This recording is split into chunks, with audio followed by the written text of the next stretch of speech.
Hey, Dr. Finn, I hope you're having a great week. Just as you advised, I have my script right behind the phone camera, so if I'm looking up here, that's why.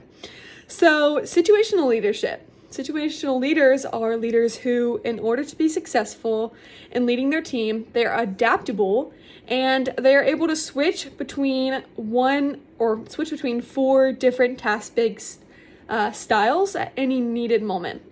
And as Peter puts it, different situations demand for different kinds of leadership. So, what are those four task styles? Well, first we have delegate. And so leaders who are able to delegate, and when they switch to that style, they delegate different tasks and different responsibilities to their team. And it is characterized by the ability to delegate tasks to employees so they can work independently. Next, we have participate. This emphasizes shared ideas and decisions, and it is helpful for employees who lack confidence to complete tasks. Even if these employees or team members are experienced, this helps them. Next, we have sell, which is when a leader persuades team members who are able to do a task, but they may be unwilling to do said task. And then lastly, tell. And this is helpful for newer team members, and it's when the leader gives clear instructions on what the team member is supposed to do. Next, just a little background about situational leadership. It was developed by Paul Hersey and Ken Blanchard in 1969, and since then has been adopted by hundreds of organizations or businesses globally. And the situational leadership style or model isn't only for businesses. It can be used by others as well, but it does work best from what I gathered in the reading with businesses, just because how they function uniquely. So a little bit about my experience with situational leadership. So I worked at Chick-fil-A from 2018 to 2020, and during my time there, I'm not really sure if the situational leadership model is one that Chick-fil-A has explicitly adopted, but I did see it used in many ways from the leadership and even the owner of Chick-fil-A, and I think they did it really well. For example, each day we would have assigned tasks at the end of the day, and that would be from mopping the floors to cleaning out the coffee filter, or even refilling all the ice bins.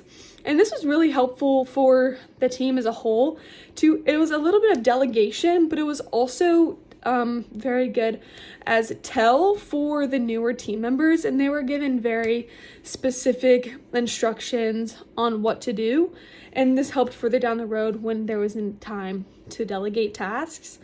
And then also I saw example of sell, and switching from that, when I was told to do tasks that were out of my comfort zone, and about a year in, there are things that I knew how to do but needed the extra push to do something. For example, one day I was asked to fill up all of the ice bins, which there are 4 of them, while taking orders through the drive-thru, and this was very out of my comfort zone, but that my leader saw in that moment that I was able to do that. Some characteristics of situational leaders are they're flexible, they're good at supervising, they're natural when it comes to coaching their team members, they're participation-oriented, they're good at delegating tasks, they're insightful, trustworthy, full of integrity, and courageous. So for sure, during my time at Chick-fil-A, there were some leaders that lacked these characteristics, but some of our leaders really did great at these. When I was looking at the cons, one of them really stuck out to me, and I saw this happen to me, was, the con is, situational leaders require the ability to assess employees' maturity level, and if leaders aren't skilled at this, they risk making choices that don't suit the team members, or the team as a whole, or the individual.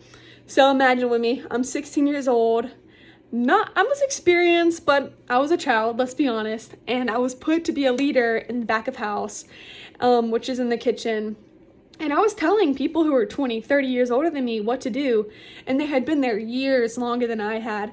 And even though I was equipped in a way to lead and also knew what tasks needed to be done, just that awkwardness of I had only been there, a shorter amount of time as them, and then also was trying to delegate these tasks as a 16-year-old, probably didn't approach it the best way.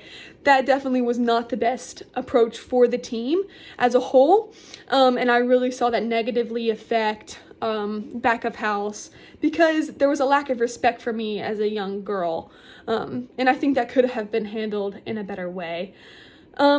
So as I've just thought about my own leadership style, especially as I'm in a leadership position in a lot of ways at Impact 360, I've really considered how well do I switch from these 4 task styles. And I think in some way or another, every resident, because of our position, at least for the student development track, we have to switch back and forth at some times, and especially I see that in our servant leadership area because we all have a team that we lead. So mine, they do dinner, and I really see myself switching from like, okay, right now I'm like having to tell them they're new this semester at doing dinner, so they're new at this, I have to tell them what to do, and then sometimes I'm delegating, you do this, you do that, and then switching back and forth through these. But this really has me thinking, how can I improve as a situational leader, and how can I begin implementing some of these characteristics in my leadership? And I think a lot of that comes with development, and I think it's very helpful to know this leadership model in order to start walking in it fully in my capability. But yeah, thank you so much, and I hope you enjoyed the video.